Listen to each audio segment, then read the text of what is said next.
Defining success for yourself. Oh. So for me, this is something I learned maybe like 2 years ago, right? And when I asked myself, what is success for me? I actually couldn't put it down on paper. Like whatever I was writing was what I thought success was based on what I had seen.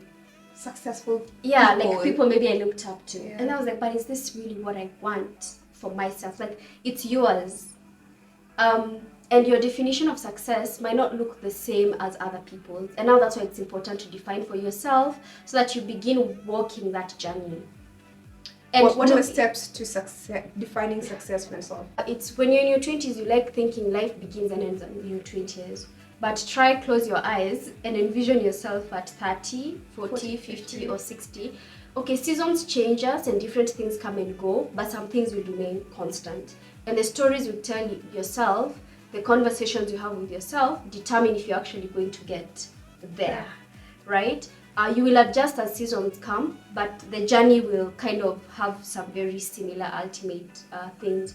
So for me, when I say define, the reason it's important to define success for yourself is so that if people are buying apartments in Kilimani, if it's not what success means for you, then don't rush and do the same thing. If you see your friends buying watu wanaingia DTW and they have 0 mileage cars, and you start thinking, that's what a successful person should look like. Yeah. But is that what success means? Maybe you don't even like Mercedes. Maybe you like Toyotas. It's VW. Okay. And it's okay to like Toyotas. There's nothing wrong about loving a Toyota. Those are good cars. They survive in our terrains really well. Don't be ashamed, right? So don't go breaking bank because you want to look like other people. Teach yourself about money. When you start learning and understanding your decision-making patterns around money, give yourself time to start defining success for yourself. When you define success when you haven't taught yourself about money, when you don't have financial literacy, you probably haven't defined it. Because you can develop a success plan that's based on fear. So you limit yourself so much. And very many people actually fear poverty. You know, there's an actual fear of poverty. Yeah. So and it's not a good fear. Let's start with that. Like it can literally paralyze you. Yeah, like, or rather, I used to have it. Like the thought of quitting a job, I'm like, oh my god. It's like it's the end of the world. Yeah, like how am I gonna survive if I quit? That are not even helping you grow or not contributing to nourishing your ability and your. Please don't wake up and go quit your jobs because you're not scared of poverty anymore. No. That's not what you're saying. We're just saying sometimes you're so afraid of being poor that you are stuck in one place and you become paralyzed, right? You're in the same state constantly because you're like, if I step out of my comfort zone, I will lose everything. So I think it's important to have a plan. Yeah, like have a plan. When I'm going to quit my job, I like what Adele Onyango said in one of her videos before she quit her job. She said she had made sure that she had a particular amount to sustain her for 2 years. Yeah. So, shikili hapo. Yeah.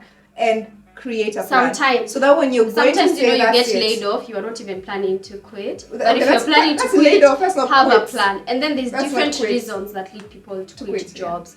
There's situations you can't hold on. Like if you're being abused in a job. Yeah. Harassment. Yeah, like there are things emotional I wouldn't say like, hold on. I'm like, it depends. Does staying there mean that you might never recover from that? Yeah. Because there's spaces that destroy you so much.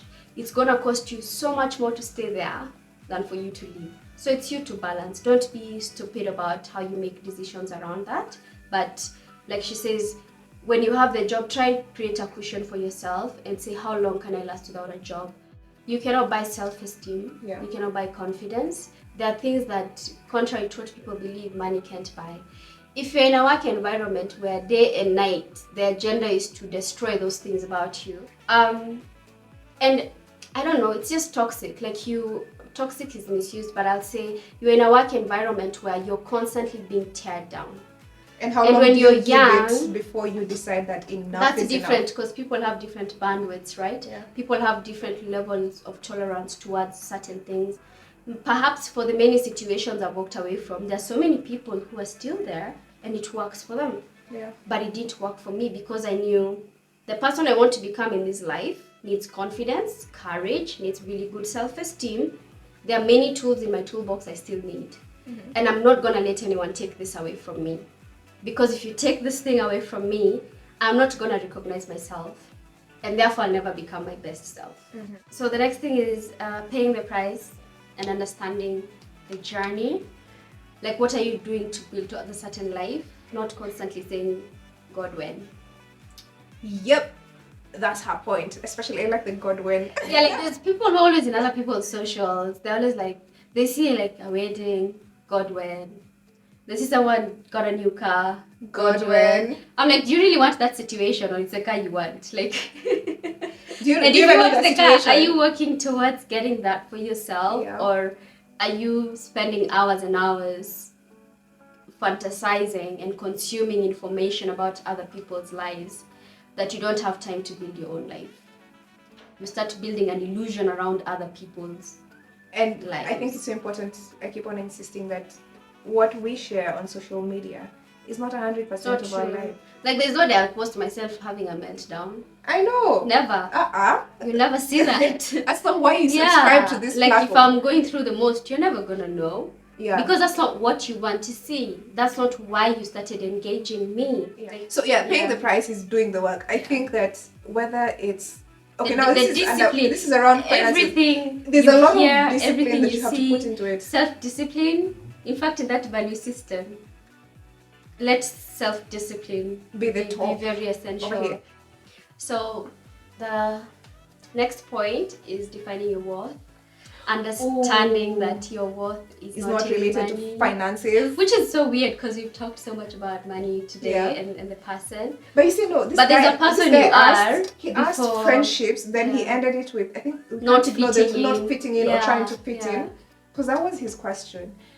Their question. I'm not trying to expose my Instagram followers, but generally, the minute you think that I need to fit in, it means you're questioning something about yourself as an individual or trying to better. It can be both ways, either good or bad. Plus, and then it varies with circles, right? Your health is such an important part of your life, and if you don't value yourself, you won't take care of your health. But why do you think people struggle with this a lot? With like taking care of themselves and knowing their self-worth generally? Because the information you consume is not around knowing self-worth. It's around everything else. So for you to internalize anything and for it to be part of your life, you have to be deliberate about the information you consume, things you tell yourself. So if you're working on self-worth, then you really have to build it. It's not just gonna come, you're not just gonna sit down and you value yourself. Like finances, you also do the work for self-worth. And you gotta fix that. You really gotta fix your self-worth. Love yourself. Like, just genuinely love yourself. Because it determines how you see money. Because we're now moving on to the next point, right?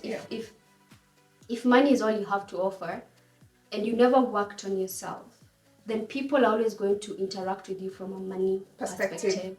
So when you don't have it, you find yourself having no friends, no one around you, because you've created a culture where you built that around you.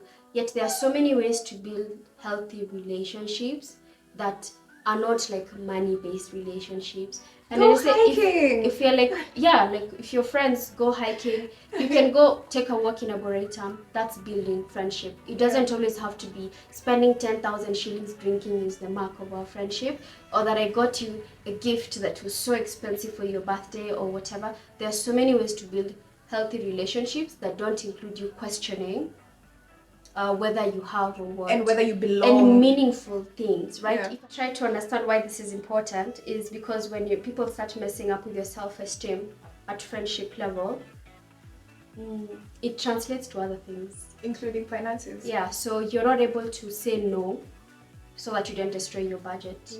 My conclusion about money is every day you're learning, you're a work in progress, but start the journey. Work on it every day. All these things sound maybe repetitive to some of you. You've probably had this time and time again. But for me, my parting shot is just close your eyes and think of your 30s, your 40s, your 50s. Start doing things that you'll be grateful that you did for yourself this early. Thank you guys for watching. Thank you very much, Naini, for coming. Sure. Thank you for having me. It's been a minute, so I'm very happy to have you. Thank you for watching. We're gonna get you new subscribers. Yeah, definitely. If you're my new friend come, you've never watched this, watch and keep on watching others. Yeah. And let me know what kind of videos would you like to watch. Yeah. In the near future or in the future. We have a video series called Tech for Peace, but that happens only once a month. So now, the other 3 times a month, it's just about you. And I will bring you people like Naini here to have conversations with us around different topics that you would like to watch and listen to.